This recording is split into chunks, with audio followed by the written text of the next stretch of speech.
Okay. So, na-start ko na yung recording. Um, some things to remember ay tapos na yung submission ng exercise 4. So, wala nang problema yun. Um,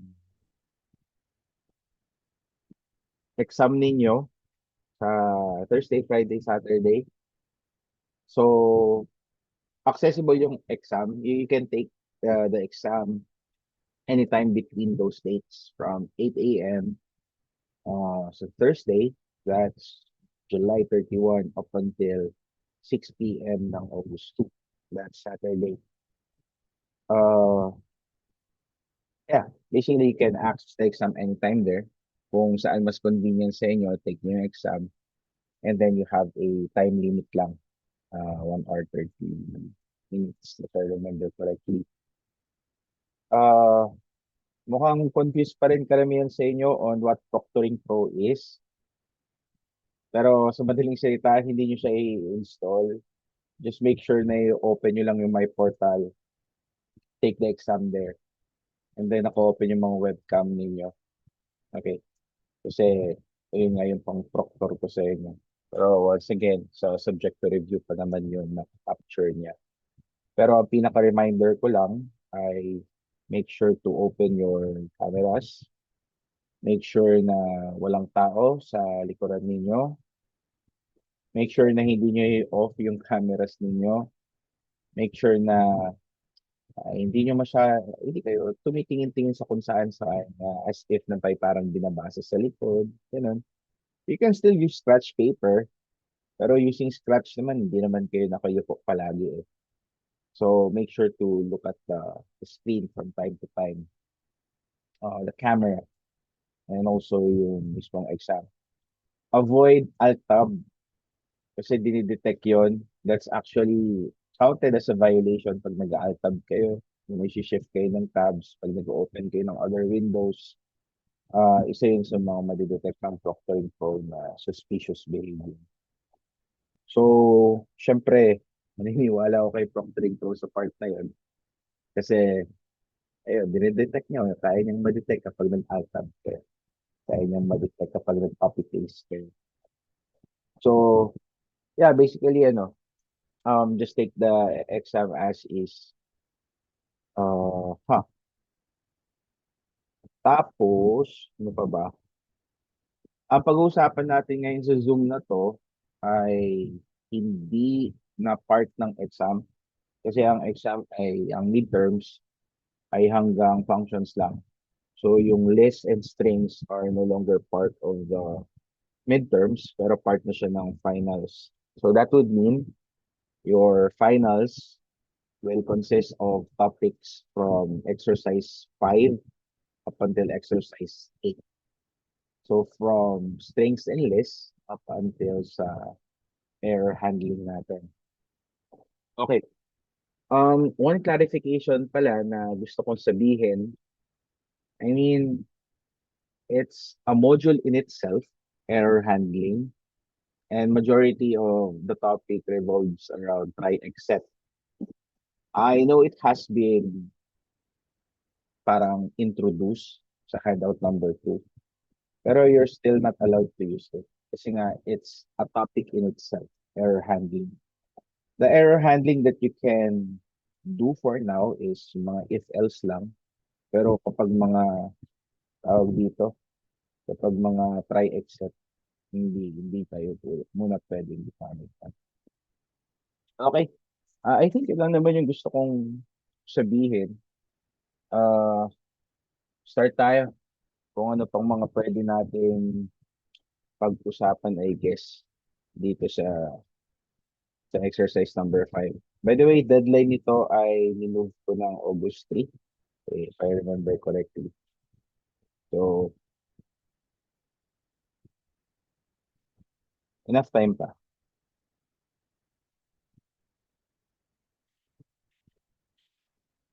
Okay, I hope you can see my screen. Okay.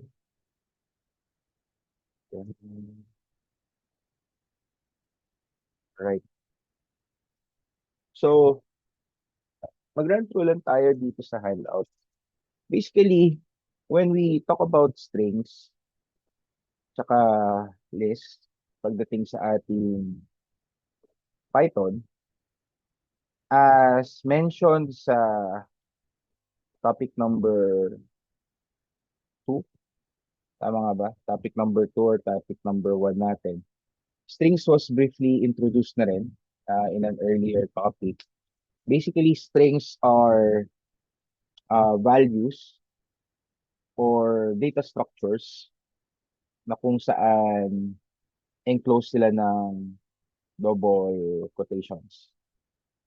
So, anything in between ng pair of double quotations natin is a string. So, ang mga example natin from the handout ay ito, kunyari, you have hi, you have hello, type number, basta enclosed sa double quotation, or sa Python kasi, pwede rin single quotation. They are considered as strings. Sa ibang programming languages kasi, like the C programming language, double quotations lang yung nagre-represent sa mga strings natin. Ganun din sa Java. Kasi single quotations are reserved for characters. Ganun. Pag sinabi natin characters, mga single character lang. Kapag multiple, one or more, that can be considered as a string. Pero kapag exactly one lang, that can be considered as a character. That's for other programming languages. Pero pagdating sa Python, as long as enclosed siya sa double quotations or single quotation, automatically the value is a string. So, dito, sa example natin, pagpalagay natin meron lang tayo dito text, txt is equal to hello. Okay? Tapos print lang natin si txt. And at the same time, print lang din natin yung type ni txt. And let's observe kung ano yung i-output ng ating demo. Alright. So, nakita nyo dito, in-equate natin kay variable txt yung value na hello. Once again, the value is enclosed in double quotations, making it a string. And after we printed the value, we also printed the type. And as you can see, the type is str, making it a string. Okay? Ngayon, kung gagawin nating single quotations to, ganun pa rin naman yung mangyayari. Okay? So, sa Python, allowed na double quotations or single quotations yung nag-enclose sa string na. Now, pinakita ko dito kanina, as you can see here, we have an example here na numerical string. Okay? So, if you put a number and close it in single quotations or double quotations, string pa rin siya. Okay? So, there's a difference. Okay? There's a difference sa isang numerical value sa numerical string. A numerical string is a string, pero yung characters ay numbers.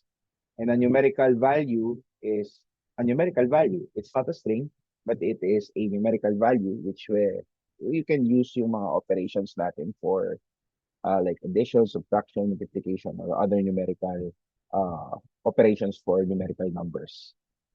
So, anong kailangan natin gawin dito? To make it into a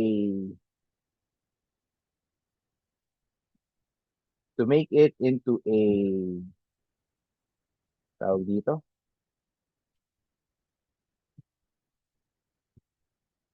to make it into a numerical value, kailangan natin siyang i-convert.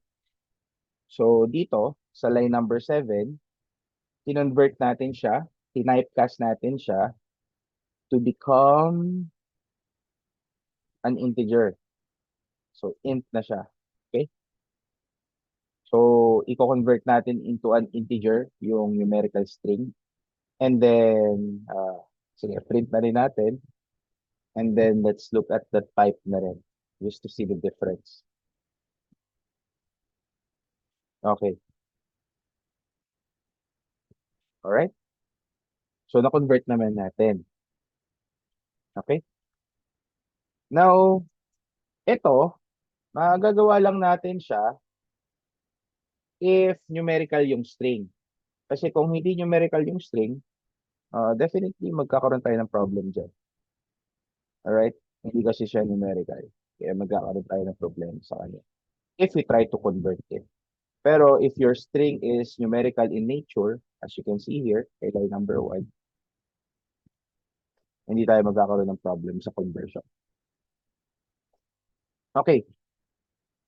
Now, ano pa ba sinasabi ng handout natin pagdating sa strings? Okay.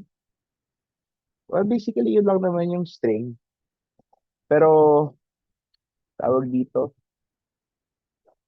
marami tayong marami tayong mga problems. Very useful siya sa programs natin. Kasi, syempre, hindi lang naman numerical yung data natin. As you saw in earlier examples, mag-ask tayo ng string from the user.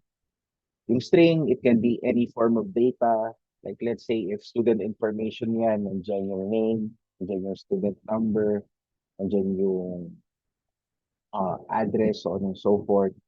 So it expands the data that we can collect doon sa ating users. And at the same time, it expands the data that we can manipulate within our programs. Now, pagdating sa strings natin, some problems that comes in mind na pwede ninyong i-explore ay, well, first and foremost, yung exercise natin. Exercise natin which um, tries to, what do you call this? Tries to detect if a given word is a palindrome or not. So, what is a palindrome? Palindrome is a word that when you reverse it, it's still the same word. So, kunyari, meron tayo ditong race star, di ba? If you try to reverse race star or A, C, E, C, A, R, same lang sila. So, making race car a palindrome. Kaya, a simple example, let's say, wow, di ba? I-reverse mo siya, they are still equal. So, therefore, wow is also a palindrome. Pero, let's say you have, lot. Pag ni-reverse siya, magiging tall siya. And they are not equal, making lot not a palindrome. So, in a sense, parang sa programming kasi, or in terms of string manipulation, it's really, well, regardless kung anong syntax, regardless of programming skills, ang isa sa importanteng skills na hopefully ma-develop ninyo if you are really interested in programming is coming up with solutions. Kunyari, ibabato ko, gawin natin medyo interactive yung conversation natin. Oh, ano to, part 2 ng exercise. So in a way, I'm giving hints. I'm giving hints. Um, I can think of 4 ways to detect if a given word is a palindrome or not. Currently, I can think of 4 ways. So, sige, gawin natin medyo interactive. Let's say we have again race star. what is one possible solution that we can do para masabi na siya ay palindrome or not? And when I ask that question, I'm not asking na titigan natin na, okay, tititigan ko siya, palindrome yan. No, let's make it a bit technical. Paano mo masasabi na palindrome si Raystar? Any any ideas? Anong ginawa natin kanina? Ano yung step 1 na ginawa natin kanina dito? Gawin nating interactive. Kung hindi nyo ipoprovide yung answer, mag-move on ako sa next topic. Sige, yes, Lori. Nakamit ka. Hello, sir. Hi. Guess, Hello? sir. The number of characters na basahin mo forward is the same number of letters needed going backward. Okay, sige. Ano lang i-map lang natin yung mga sinasabi niyo. So, dapat, para masabing palindrome, same yung number of characters. Okay, that's good. Okay, any more ideas? Okay, meron ditong nag-message si Van Chito. Ang sabi niya, reverse the word. Okay, anong gagawin natin sa reverse the word na to? So, ni-reverse natin yung word and then what comes next? O sige, si Siegfried. So, i-call nyo lang, pwedeng i-call siya ng -1, di ba? Para yung last letter. Tapos, -1, -2. Okay, ano yun? Tawag dito, medyo um, manipulation na siya if we consider, tawag dito, if we consider yung characters na, ano na siya, yung solution na pinopropose mo ay Python exclusive using the indices of the string. Yes. Mag-come up muna tayo ng solution na, I mean, looking at it, how would you, outside of Python, how would you identify a word as a palindrome or not? Wag muna tayo doon sa mga indices or something. Okay. Ituloy ko lang yung sinabi dito ni Chito and compare to the original word. So, reverse the word, okay? Then compare. Okay? Meron dito, I think it's when even the word is spelled backwards, same pa rin ang magiging result, sabi ni Phoenix. So, medyo same siya doon sa sinabi ni Chito. Checking the last and first letter if it's the same, sabi ni Mayo or Mayo. Okay, pwede naman. So, kunyari, balik tayo kay Raystar. First, and then last. Okay, pwede. Compare na po yung word with reverse word if same sila. Sabi ni Gina. Okay, so same lang din sa sinabi ni Chito. Okay. Sige, isa-isayin natin. Yung unang sinabi dito, same number of characters, this is correct. This is actually, it can be a starting point. Okay, it can be a starting point. Pero syempre, may next step pa yan. Kailangan mong, after checking if same yung number of characters nila, you need to inspect the characters next. So actually, after this, pwede siyang pumunta dito. Okay? Reverse the word, then compare. Ito na yung isa sa mga solution na pwede natin gawin dito. Yun yung ginawa natin actually. 'Di ba? You have the word, and then you reverse it. Afterwards, you compare if they are equal. They are equal or not. And then, you get to know if it is a palindrome or not. Tapos, etong part na to, okay, it's a starting point. You compare the first and last letter, but you don't end there. Okay? You need to iterate. so that you may scan all of the letters in the given word. So, kunyari, if this is your string, okay, you compare this, all right? If they are equal, then you proceed with the next character. You compare it again. If they are equal, you proceed with the next character. Okay?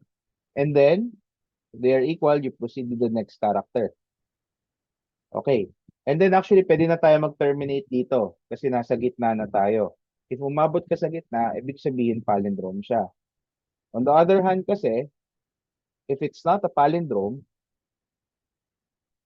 if it's not a palindrome, di ba? Unang detection mo pa lang, makikita mo that they are not equal. Or not necessarily unang detection, but somewhere along your detection, as you traverse the characters, makikita nyo that they are not equal. Yung character baga. And then when that is the case, then you can just break. And then pag break ninyo, okay, diretso na kaagad siya sa pagsabi na, okay, siya ay tawag dito, hindi hindi palindrome. Parang ganun. Now, useful din yung sinasabi kanina ng classmate ninyo na it's a matter of indices. Okay? Pero later pa yung discussion on pagdating natin sa list. Actually, it's not that discussed pagdating sa ating strings, but it's more of the discussion pagdating sa list natin. Okay? So, yeah, this is one of the problems na pwede natin gawin sa strings. There are a lot more. There are a lot more problems. Isa, pwede pang, actually, you can make a game like text twist. Okay, imagine randomizing yung number. Tapos hulaan yung lahat ng mga, yung not number, randomizing yung characters, and then you're going to guess kung ano yung other words that can be generated from the phrase or from the word itself. Ano pa ba? Hangman actually. Hangman. Pwede rin niyang magawa using yung ating sticks. And there are a lot more. Okay. Now, another thing na gusto kong pag-usapan pagdating sa strings ay eto, introducing yung indexing na tinatawag natin. When we say indexing, what's common between strings and lists kasi is that pagdating sa list, we have what we call indices, and that is also visible pagdating din sa strings natin. Like kunyari, balikan natin yung race star. Or race na lang pala instead of race star. Pagdating sa indexing na tinatawag natin, per character of your string is stored in a particular index, okay? And the indexing starts with 0. So you have 0, 1, 2, and 3, as you can see here. So what do we mean by that? Ibig sabihin, given the identifier or the name of the string, pagpalagay natin, the name of the string is word. Yan yung variable name niya. If you try to access the index, then it returns the character that is stored in that index. So kung babalikan natin yung demonstration natin, okay, let's have a variable word. Tapos ilagay natin sa kanya yung string value na race. If we print word, obviously it's going to print the value of the string, as you can see here. But if we try to specify the index, 0, 1, 2, and then 3, makikita ninyo na nire-return yung character stored in that particular index. So, in your tracing, sa tracing ninyo, It's actually better kung i-visualize ninyo yung inyong mga strings not like this, but divided into indices. And then trying to view kung ano yung letter na nakastore sa isang particular index. So in your tracing, I suggest ito yung tingnan ninyo. Or you view your strings like this para later on, pagdating sa manipulation, pagdating sa loops, kasi yung loops, gagamitin nyo yan pagdating sa mga strings, and ganun din pagdating sa mga lists na meron tayo. Madali nyo makakount or madali nyo matatraverse yung mga characters. So, what do I mean by traverse? So, kunyari, meron tayong 4, while loop na lang muna. Let's say we have count is equal to 0. Then you have while count is less than, gawin muna natin less than 4. Okay. Then let's print yung characters ni word. Okay. With this example, oops, I forgot the iteration. Count plus.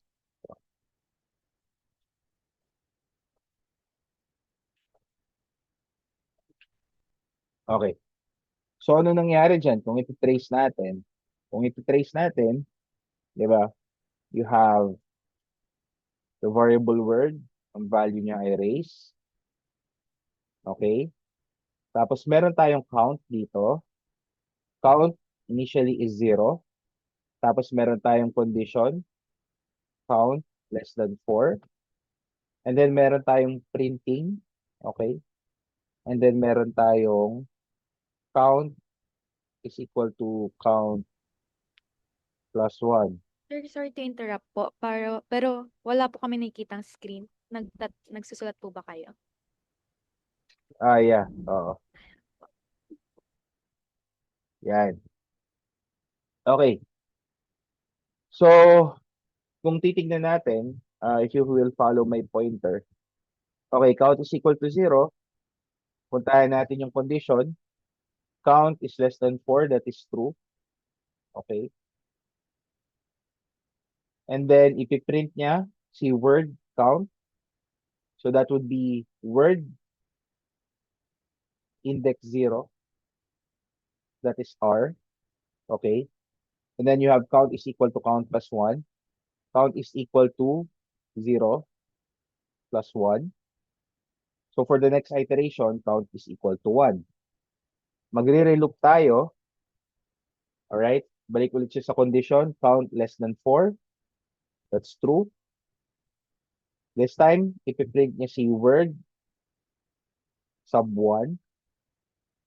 That's A. And then you have count 1 plus 1. So, for the next iteration, it's 2. Then, reloop tayo ulit. 2 less than 4. That is 2. Then, ipiprint niya si word sub 2. That is C. And then you have count is equal to 2 plus 1. Then you have 3. 3 is less than 4. That is true. Alright? So, ipiprint niya si word sub 3. That's E. And then you have count is equal to 3 plus 1. So, that's 4. This time, 4 less than 4 is no longer true. So, out na tayo sa loop natin. Terminated na yung loop natin. Okay? So, ganito tayo mag-trace. You need to write muna. You need to trace muna. Actually, pwede naman kayong mag-trace muna before you program it. Like you come up with your solution before you do your programming. Okay. Sige. Ano pang magandang problem na pwede nating gawin? Siguro let's count the number of sige, before I go there, sa handout natin, meron tayo ditong, yan, string length. Meron tayo ditong function in order for us to know the length of the string. So, ito, pwedeng gawin natin tong length na lang ni word. Okay? And then, pwede natin gawing input na lang to. Enter word. So, dito, naging flexible tayo. Hindi na fix yung length. But what we are doing here is, ginagamit na natin yung function length para yung counter natin, ang limit niya ay yung length ng word natin. It will not exceed the length of the word. Okay, so try natin to. Raise. Okay. Start. Right. Not democracy. Okay. So, natatraverse na natin yung mga characters ng strings na binibigay ng user sa atin. Okay. Actually, this can also detect yung ating spaces. Was it a so. Okay. So, nadidetect niya rin yung spaces natin. Okay. Magkaroon tayo ng simple problem, I guess. Let's create a program that counts the number of spaces inside a string. Try lang natin. So, ito yung ating, instead of calling it word, gawin na lang natin string, or S na lang. Gawin na natin S. Enter string. Okay. So, counter natin to, or reface natin. Instead of calling it count, gawin na lang natin I.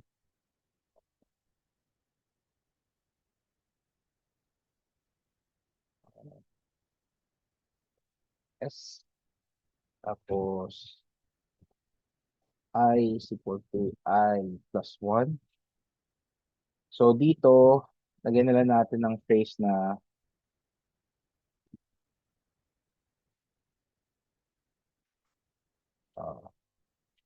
you entered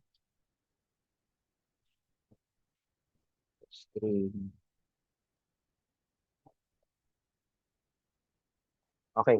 By the way, kung delimiter sa printing itong double quotation natin, in case you want to print the actual character na double quotation, you put a slash before. Okay, you put a slash before. Sige. Try muna natin, compile, then run. Okay, you enter the string, erase. Okay. Dapat hindi ko nilagyan ng space dito. Alright? Okay. So, goods tayo dyan. Now, lagyan na natin ng ng label to. Variable, loop, counter, variable. Yun si I. Kasi maglalagay tayo ng variable where we are going to store the number of spaces in the given string. So, space count. Yan. Or pwede natin itong gawin, camel. Pero mas sanay ako sa underscore. Okay, space count. So, every time na nakaka-detect tayo ng string, i-increment natin yung value ng space count. So, dito, this is the loop to traverse the characters of the string. Okay, starting from the first character to the next. So, sige. Balik tayo sa drawing board. So, pagpalagay natin Ah, hi, hello. Yan yung pangalan ng ano natin. Oops. Yan yung pangalan ng ating string. So, 0, 1, 2, 3, 4, 5, 6, 7. Okay. Ang length niya ay 8. 1, 2, 3, 4, 5, 6, 7, 8. Huwag kayong malilito ha. Ang length niya ay 8 kasi yung length ay yung number ng characters. Pero yung indexing 0 to 7. Okay? Starting with 0 up to n minus 1 where n is the length of the string. Aha! So anong gagawin natin dito? Anong magiging conditional natin? Any ideas? Okay, may loop na tayo na nagtatraverse per character. So anong gagawin natin? Once nandito, for example tayo, okay, first character, anong gagawin natin kay first character?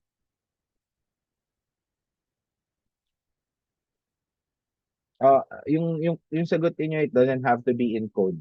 Ano lang ang gagawin natin sa kanya? Remember, we are creating a program which counts the number of spaces sa ating given string.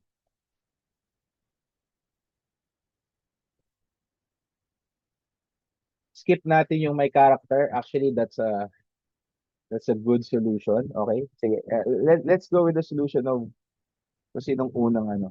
So, ibig sabihin, well, technically, space is a character din eh. Space is a character, hindi lang natin nakikita. Pero if S sub I, okay, skip natin yung may character. So, paano natin masasabi na may character siya? Or it's a character that is not a space? Or dapat po, okay, hindi nyo nakikita yung ano eh, yung, ano kayo mag-direct, huwag kayo mag-direct message sa akin ha, mag-send to everyone in the meeting kayo. Okay, so, sige, try lang muna natin to ha.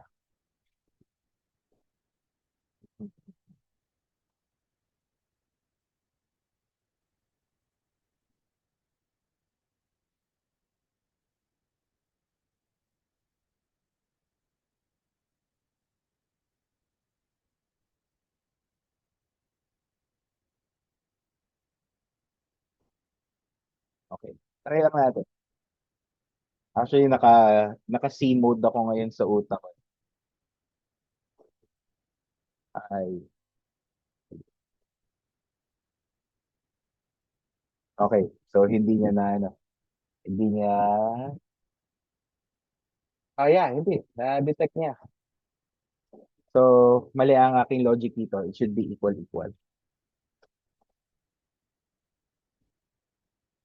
Okay, so may detect siyang isang space. Alright, so this is how you represent a space sa ating a space character. Meron siyang space in between na double quotation. Kasi kung ganito lang siya, it's actually not a space. It's called an empty character. A space is not an empty character. A space is a space. Hindi lang natin nakikita, but a space is a space character pagdating sa ating mga computers. If you remove the space in between the double quotation, then this is called an empty character. Okay? So, with this said, nadidetect na natin if a character is a space. So, anong gagawin natin?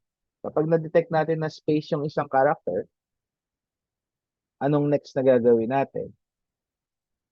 O, may counter tayo dito. Anong gagawin natin sa counter na to?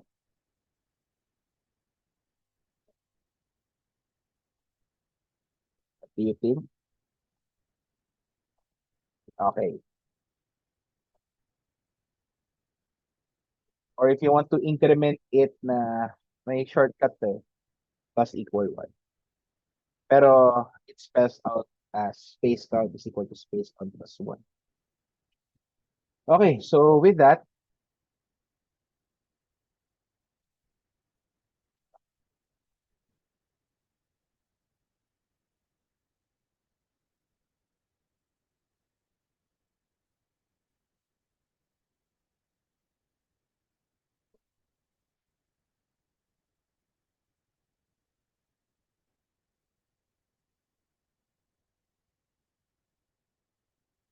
Okay.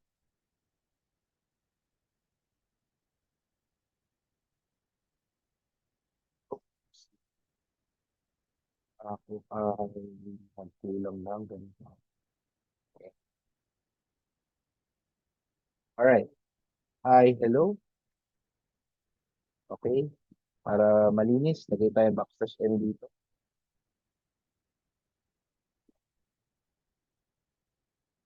Okay.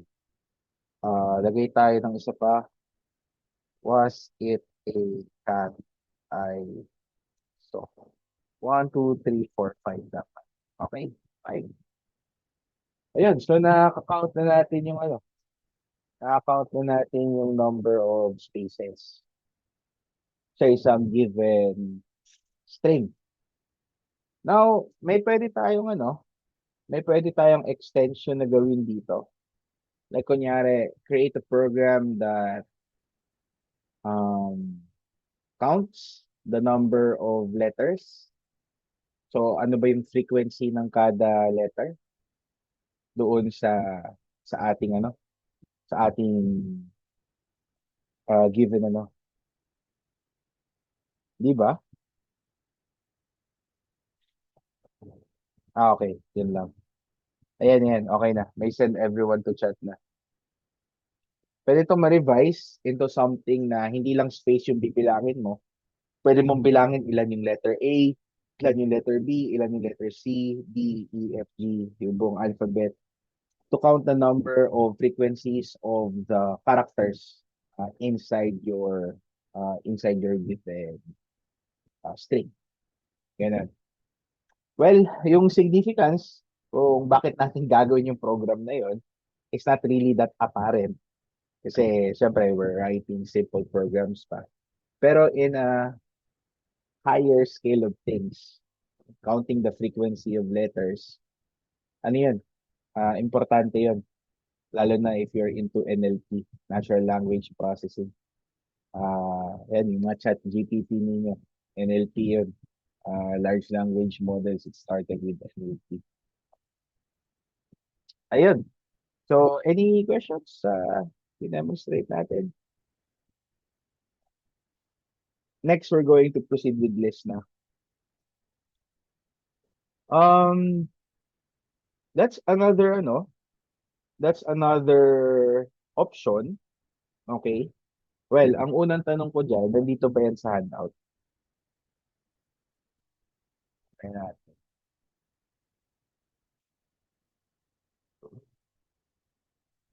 Yeah, mukhang nandito. Yeah, pwede nyo rin siyang gawin. Walang kaso, walang problema. Sabi ko nga, diba, when I started yung discussion kanina sa palindromes, I can think of 4 solutions. So, dito, there are also many solutions. Hindi naman kasi sa programming, hindi naman kasi, tawag dito, hindi naman siya one solution for every problem. You can have multiple solutions amounting to the same results. So yeah, pwede nyo rin gamitin yan yung scount tapos the character for space. That's another solution for it. Pero that's already using another function, an existing function in Python. Pero again, as long as introduce naman yung function sa handout, pwede nang gamitin. So ito, in, not in. Ito, maganda to actually. Yung in. Aha. Nangyari ano. Print. Ang ginagawa ng in, it detects a substring inside your, tawag dito, inside another string. So, itong statement na to, hinahanap niya kung yung string na L, if it is a substring dito sa second string. So, kung si L ay substring ba ni hello. If it is, then what it does is it returns true. If it's not, then it doesn't return anything. So, kunyari, ang magandang dito, problem dito, Let's say may S1 kayo, S2.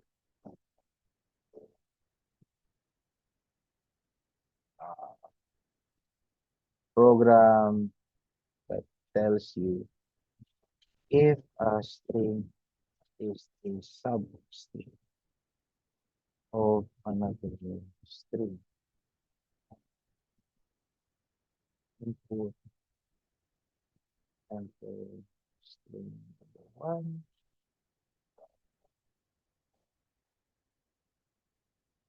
String number 2. Tapos pwede tayo maglagay ng conditional dito. If S1 in S2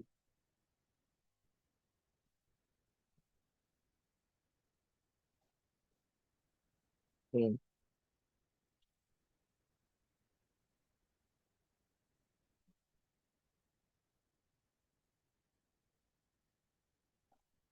is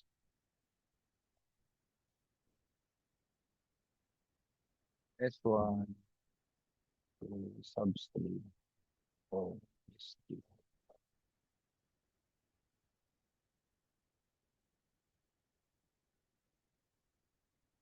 Else is not a substring of S2. Okay. Hello. L is a substring. LOL. Hello. LOL is not a substring of S2. So, paglaruan nyo lang kung ano yung mga pinresent natin ng mga existing functions and methods sa handout natin. Okay. Now, pagdating sa list, ang list naman, technically, ano siya, para din siyang string. Para din siyang string, pero the idea is, sa string kasi, it's a list of characters. Pero pagdating sa list, instead of calling it a list of characters, pagdating sa list, instead of calling it rather na parang a string of, let's say, numbers, it's more like a list of other data types that is available doon sa ating Python. Like, kunyari, same visualization,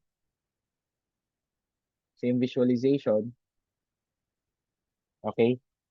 Tapos, let's say you have a list of numbers. Pagpalagay natin the name of the list, the variable name is num. And then you have, let's say, random numbers lang. Okay? And then, syempre, may mga indices pa rin yung mga yan. Tapos, same thing din, same concept kanina, na if you specify the index, then you get the number that is stored doon sa given list na meron tayo. So, i-return ng num sub 0 dito, in this case is 6. So, okay. Pagpalagay natin, create na tayo ng list manually. Pagpalagay natin li. So, there are two ways to create a list according to the handout. Pwede tayong gumamit ng list na function or you can simply use itong ating square brackets. So, in this case, square brackets na lang tayo. Kasi square brackets din naman yung loob nitong list na function. So, 6, 0, 7, 8, 9. Okay? Tapos, try lang natin. Print lang natin ng buo yung list. Ano mangyayari? Okay. As you can see here, pinrint yung buong list. Pero kung ipiprint natin, yung list one by one, index by index, ito naman yung kakalabas na niyo.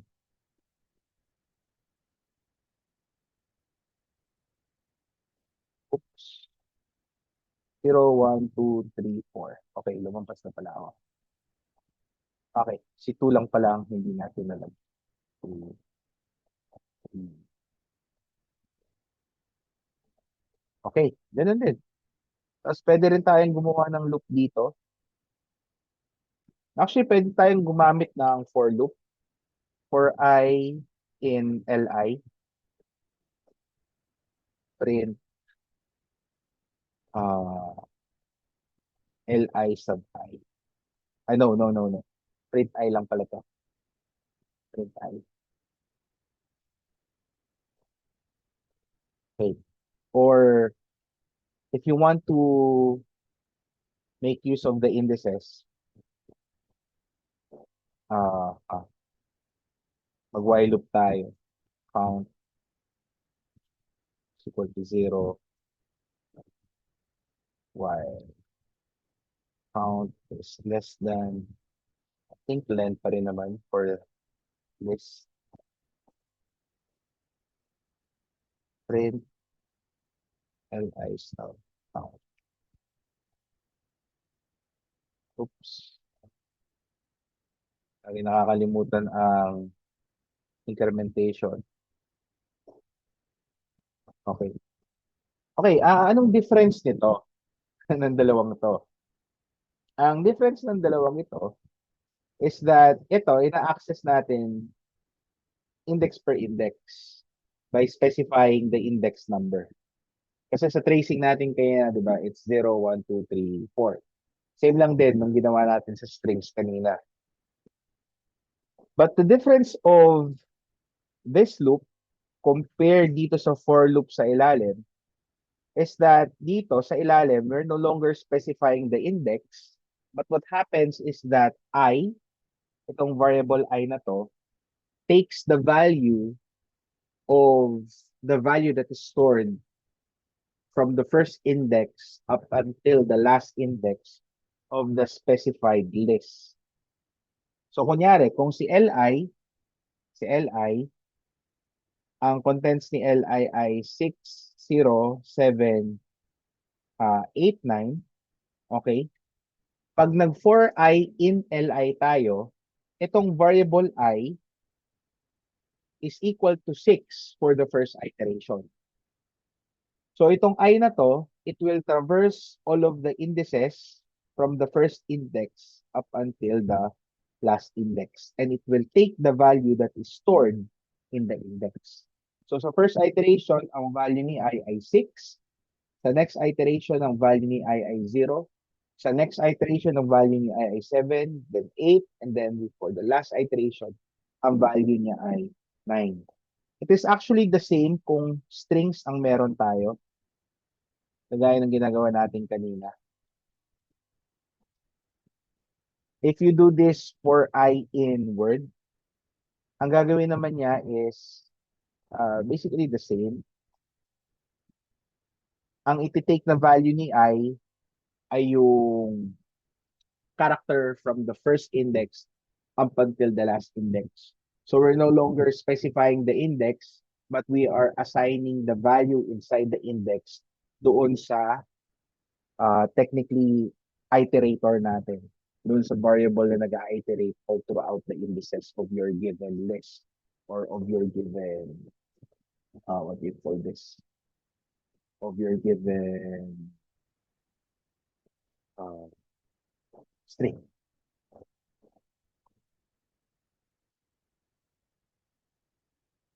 Yan. Okay? So basically yan yung yan yung ginagawa ng for loop if you're trying to loop a list or a string. Now, sabi ko kanina, pagdating sa list, pwede kang mag-store dyan ng dito. Check natin kung nasa handout yun. Okay.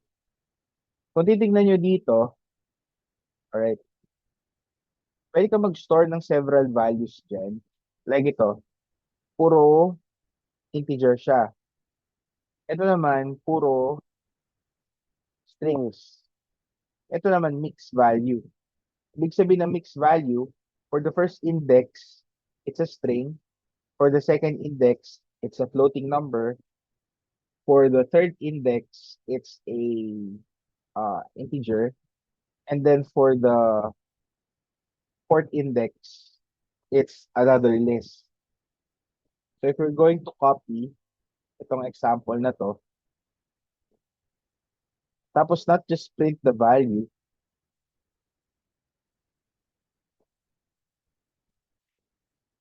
palitan natin to. Yan ang value. Not just print the value, but let's try to print the type of the value.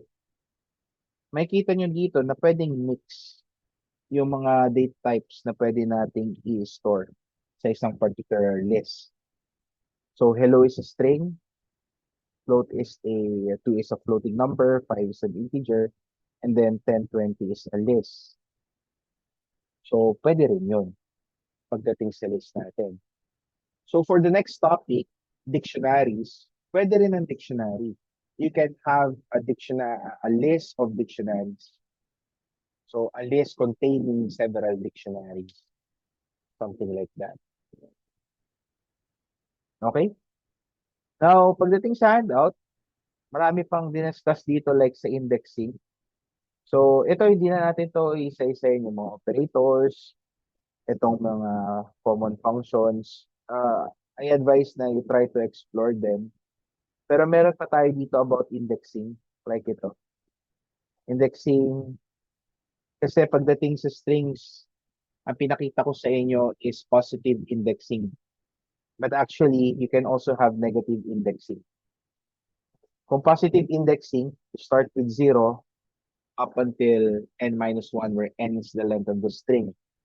But, pagdating sa ating negative indexing, okay, you start with negative length up until sa ating negative 1. Negative 1 is always the last character in your string. Okay? Sa list naman, meron din siya actually negative indexing, which is basically the same as that of our strings. Okay? Ito, nakikita nyo, since na-access naman natin individually yung mga indexes natin.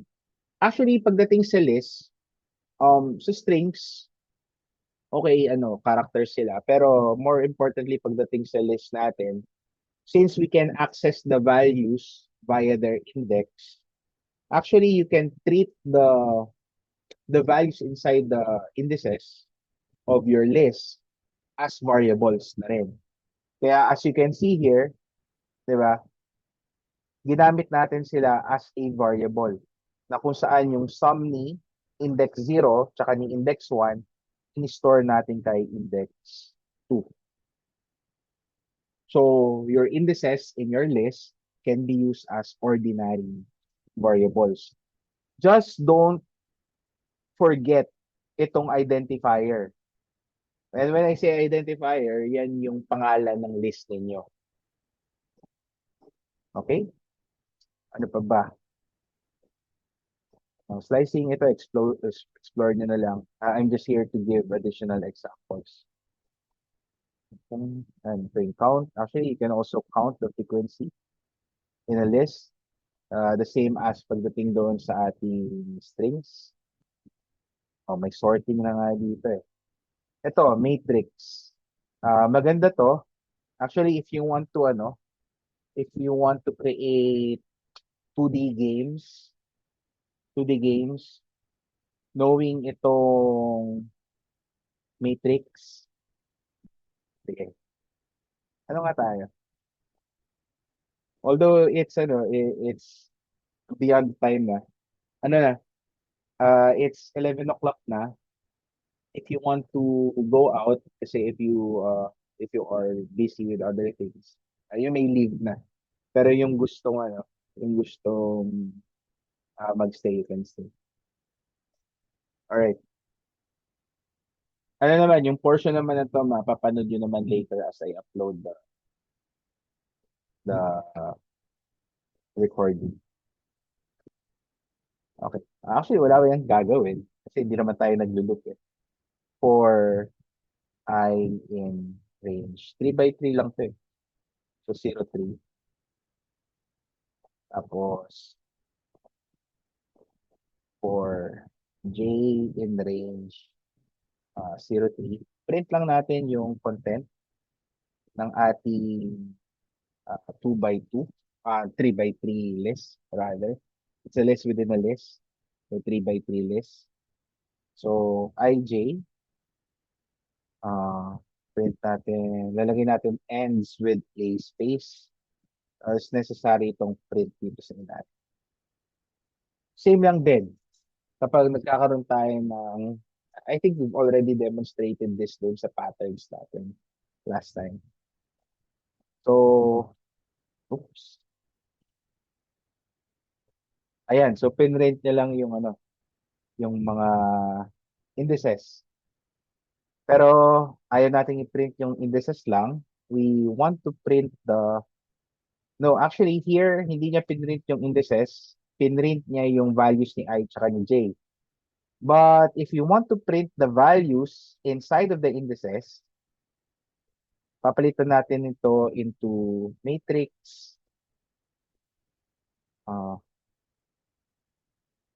Teka, dito nga ba sa title?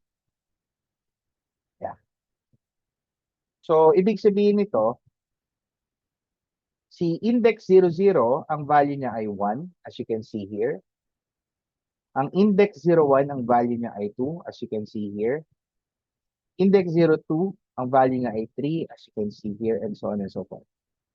So, basically, ang ginawa natin dito is show you kung ano yung indices ng kada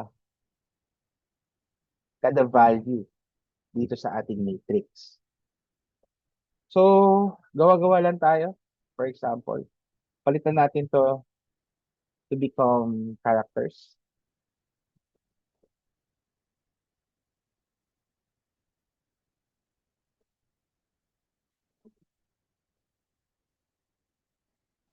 Yan. Palit lang natin. Alright. So, ano lang, lagyan natin ng comments. Ito yung ating field,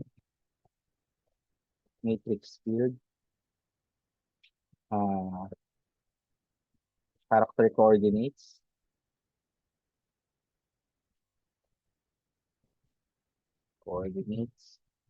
tapos, ano ba yung coordinate ng character natin? Si X, nasa 2, 2 siya. Nasa 1, 1 siya. So, 0 is equal to 2. C call is equal to 2. Tapos, ito ay print the field. Better actually kung naka-function tong mga to. Pero we're just doing demos, so hindi ko na silang ginawang function. Tapos, let's say, move the character. So yan, gawin lang nga natin function. Def print.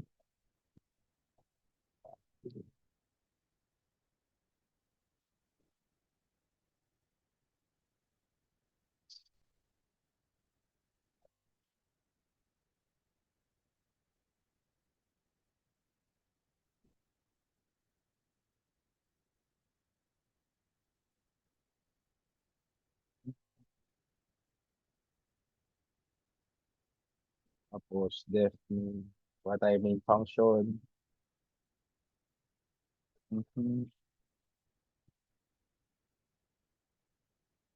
Tapos, print field matrix. Tapos, ito, math na lang ito. Test lang. Okay, wala nangyari. Pwede hindi siya nag-print. Ah, kasi hindi natin kinol si main. Ano ba yan? Alright. Okay na yan. Tapos, move character. Mag while true tayo dito. While true. Gawin natin siyang infinite loop.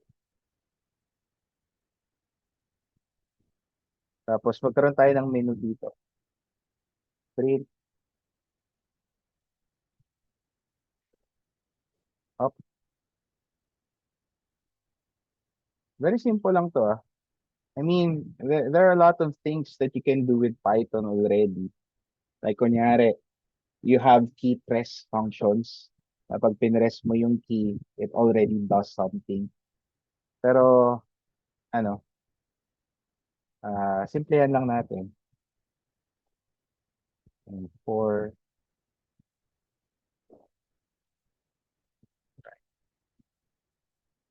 okay, then choice.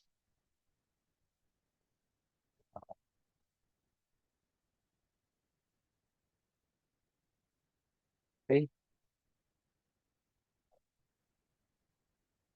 kaya natin move character. Yan. Tapos, magkaroon tayo dito ng choice equal to input.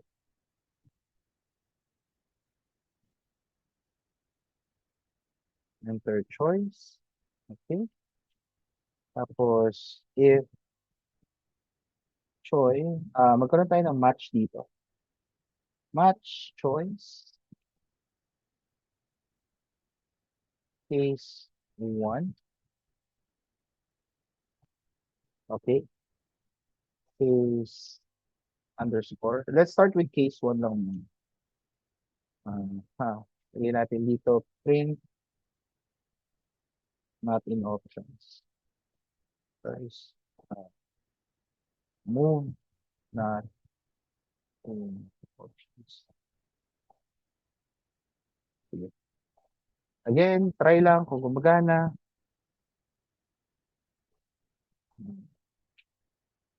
Case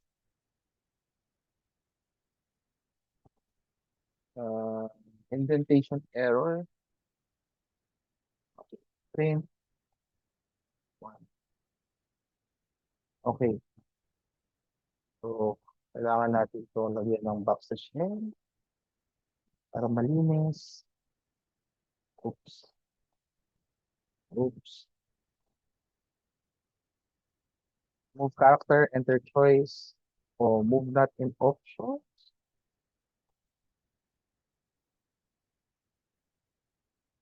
Why is the move not in options? Up, down, left, right. Match choice, match case. Or case. Teka natin yung ano. It's topic number 4. Ano, it's topic number 3. Kalimutan ko. Match.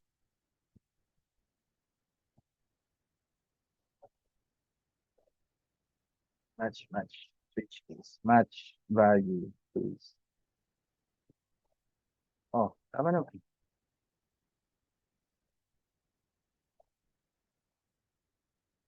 Gusto niya kompleto.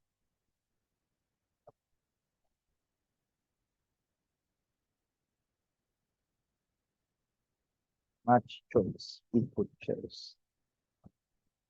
Case 1.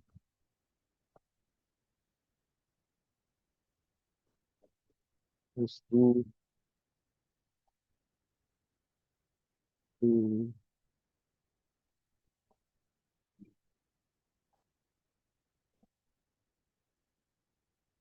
save naman siya dito.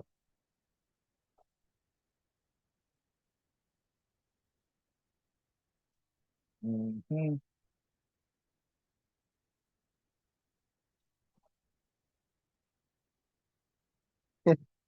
Remove that in options. Enter choice. Remove choice. Okay. Hmm, Yun. Hindi kasi natin kinonvert. Ginamay ko pa kayo, no? Ako lang. Yan. 2, 3, 4. Okay. So, gagawin natin dito ay gawin natin tong ganyan. Tapos, lagyan natin ng ano, ng additional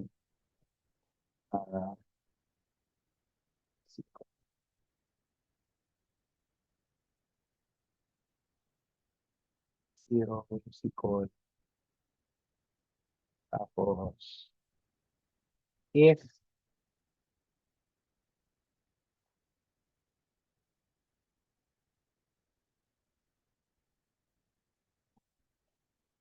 hindi na natin to kailangan yung part na to.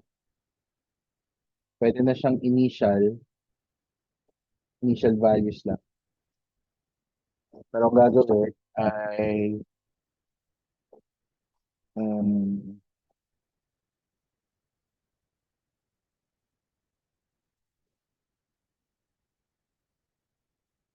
hindi. Persist na lang natin. Sabi ko marami namang pwedeng solution. So, yan lang si field. Yan lang si field. Hindi. Maganda, maganda.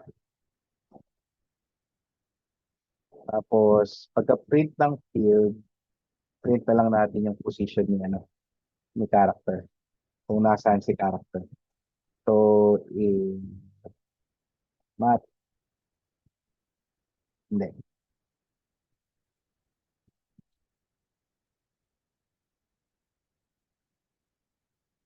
Hindi. Tama, tama, tama. Dito na lang. May if na lang. If I equal 0 and C equal to J equal to C then do something else. Dito, print natin X.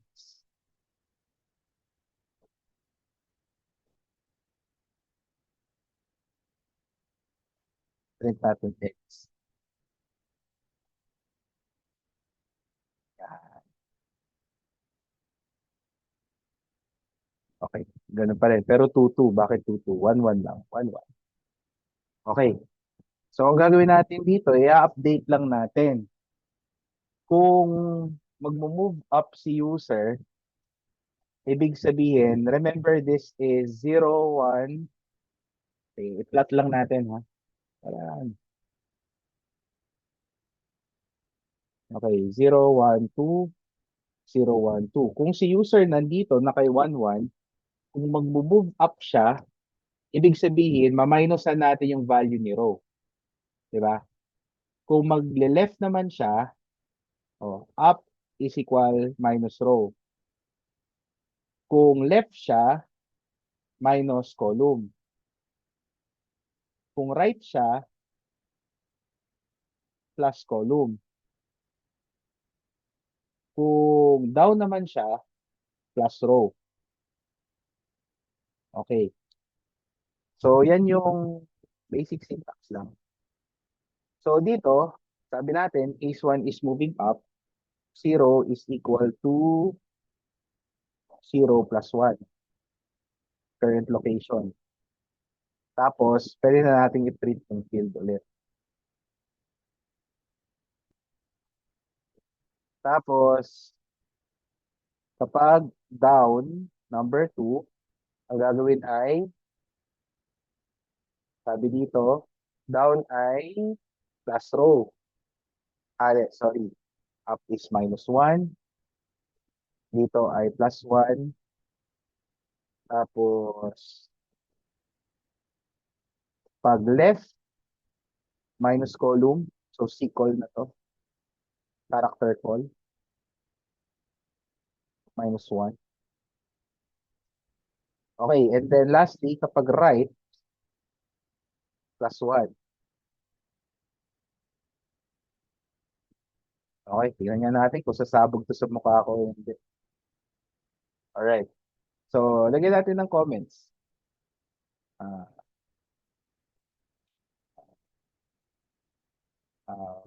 Plus 1 when character moves up. So, plus 1.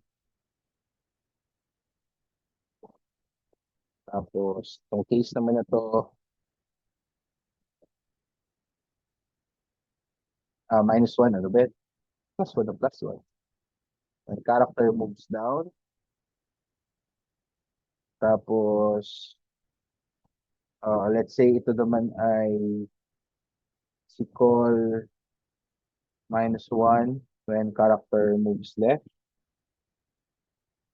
And then lastly ay second +1 when character moves right. Okay, try lang.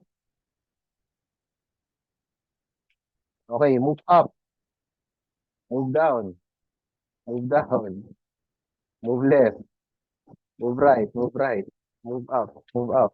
So, gumagalaw yung X. So, yeah, it's a simple, teka, na ano ako ng OC ako. Maglagay tayo ng print dito sa taas.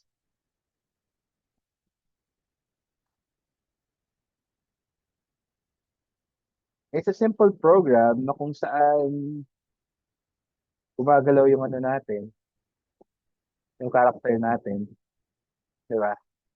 Now, actually, meron pang pwedeng ano dito eh. Meron pang pwedeng slight improvements. Teka,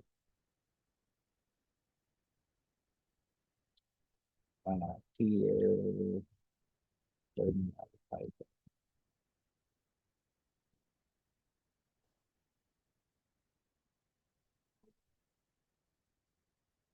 Ah, may pwedeng gawin dito eh. Kaso, beyond the scope na to. Import OS. Pwede natin gawin os.clear. Match first. Uh,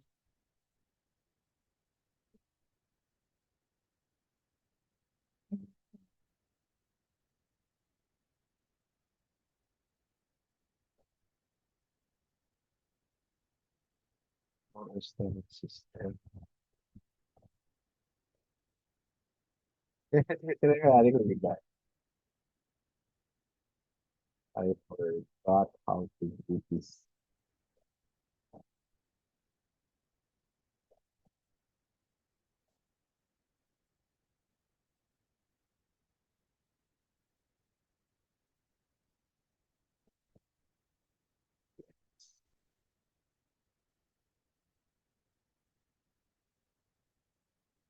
Ah, yeah.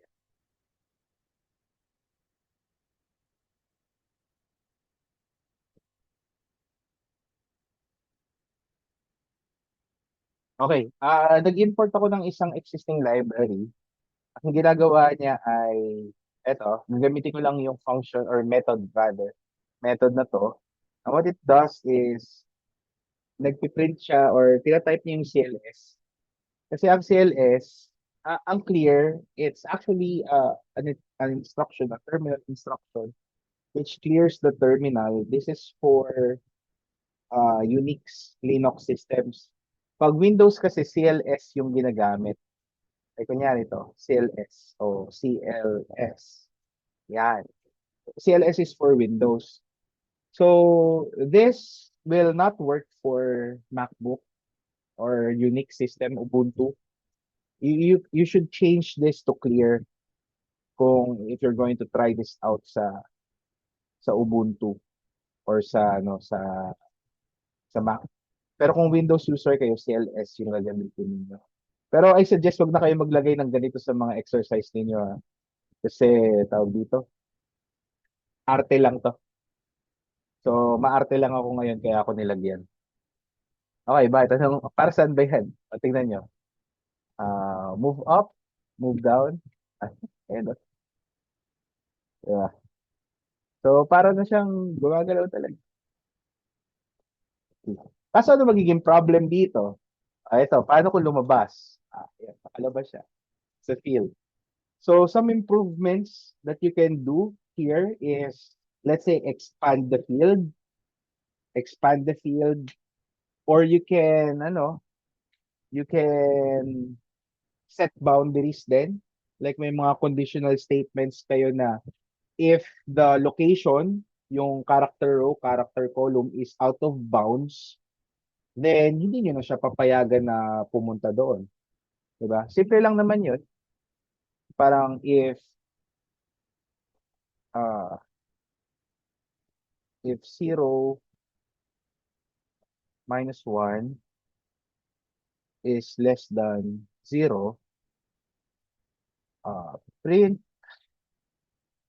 character cannot move.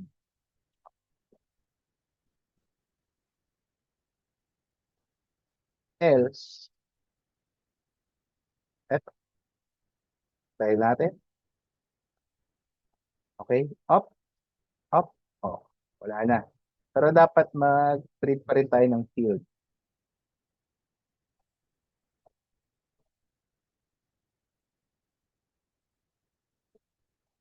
Okay, up, up. Ayan. Hindi na siya maka-up kasi nga nasa boundary na siya. Ganyan. Yan yung mga pwedeng conditional statements ninyo. Alright, pinakita ko lang to. I'm not planning to do this, pero anyway, siguro, I don't know, karamihan siguro sa inyo gamers or whatever. Para makita nyo lang kung gaano ka-useful yung list in these types of programs of creating matrices 2x2 lists. Basically, ganun yung isang matrix. It's a 2x2 list.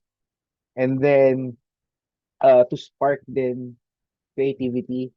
Kasi programming actually takes a lot of creativity. Coming up with solutions takes creativity. So as BAM students, I know that you are creative people. You just need to be creative in your solutions in such a way na bounded pa rin siya syempre ng syntax. Kasi tawag dito, think of a problem, think of a solution, and then be creative in your solution. And then afterwards, translate that solution into code, which is bounded pa rin na as mentioned ng syntax ng ating Python or any other programming language na ginagawa ninyo. So, yeah, I hope this can encourage some of you na medyo natitechnikalan sa MMS 141. Nevertheless, a lot of improvements pa. Kasi dito, basically, you can, what do you call this? You can expand the field. You can put events, actually. You can put events. Like if you're in this particular index, para sa Pokemon, di ba? If you're in this particular index, then merong laban, for example. O kaya you can also improve this by hindi ka napipili ng movement. Like, kasi sa Python, you have key press din na mga methods. If you press a key, if na-press yung isang particular key, then it will move or merong mangyayari within the system. So within your program, it does something. If na-press, let's say, si W, then put the code na, okay, it means up. So, aakyat ngayon or magbabago yung values na dahil ng ginagawa natin dito kay case 1 to simulate yung moving up ng isang particular character doon sa field natin. Okay? So, yeah. Yun lang. Are there any questions? Meron na rin mga umalis kayo na hindi na rin naman required yung part na to. Pero sa mga nagstay, meron ba kayong mga tanong?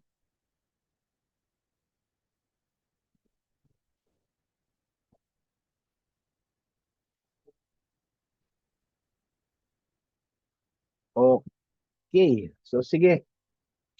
Sige, take this time to ask questions kung meron kayong tanong. Yes, Gina. Sir, regarding po sa exercise 5, di ba po may Mhm. condition na if mag-input ng 0 or negative integers, dapat po mag-error message. So, required po bang mag-loop siya, mag-ask for another n para magkaroon ng Parang, valid? Or parang hindi hindi naman na. po kailangan? Terminate na po agad and then Hindi kayo na na po kailangan. mag-prompt. Hindi na kailangan. I think ang pinakita lang doon sa exercise ay ang pinakita lang dito sa demo ay eto. It doesn't need to loop back again to ask for another thing. Basta kapag tama yung value, a positive number, then saka lang siya mag-a-ask ng Palindrome. Yeah. Thank you, yeah, sir. word. Thank you po. Okay. Other questions?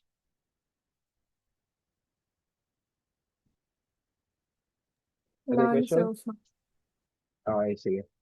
So kung may mga tanong kayo regarding list. Again, itong mga Zoom sessions natin ay supplemental lang dito sa ating handouts. Ang handout pa rin yung main study material ninyo. So if you have questions, contact me. And nagde-demo lang din tayo. Actually, if you have questions regarding the handout that you want me to demonstrate, pwede nyo rin naman gawin. Control flow pala to. Data structures. Okay? Next Zoom session,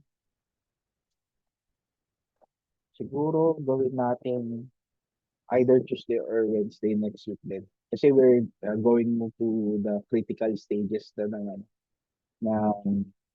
learning Python. Kasi it gets complicated from here on out. Actually, it really gets complicated from here. Kaya, really do ask questions. Yung mga personal question regarding your own exercises, later na lang siguro, magstay ka na lang yung nag-message sa akin pag dinismiss ko na yung class. Yes, Van Chito. Sir, question po dun sa exercise 5. Okay. Kailangan po ba namin i-handle pati yung case sensitivity nung Hindi. word na palindot? Okay. Hindi. Wait. Kasi sir, di ba case sensitive Yeah, yung actually, yes. pag-reverse word? Pwede. Oh, actually, yes. You need to handle that. Like, kunyari, kung meron kang Capital R na race car. HELLO. Yeah. Sorry. Yan. Kunyari, ganyan. Race car. Yeah, this should still be detected as a palindrome. Kahit na capital R to tapos small r. Madali lang naman ang solution dyan. Okay lang, sir. Thank you. Just to clarify lang. Okay lang. Walang problema. Ayun. Lower. Madali lang solution dyan. Ayun tayo dyan. Alright. Other questions? Clarifications? Yes, Ariel. Hello, Prof. Sorry, hindi siya question about the discussion. Okay lang ba? Or reroute ko About na lang saan? sa... like parang leave, something ganyan. Paano ba siya on an academic setting? Pero, sige, wag na lang. Sa ano na lang siguro, Prof? Via chat na lang siguro. Hindi, pwede ka naman mag-remain na lang kapag dinismiss ko na itong Zoom call. Okay pa, sige. Okay. Alright. Okay, so with that, sige, ask ko na lang na mag-remain si Ariel tsaka si Mayo. May question si Mayo sa kanya. The rest, you can go now. Thank you for attending this Zoom session. Goodbye and thank you, Thanks, sir. sir. Alright, Goodbye and thank you bye. po. Thank you.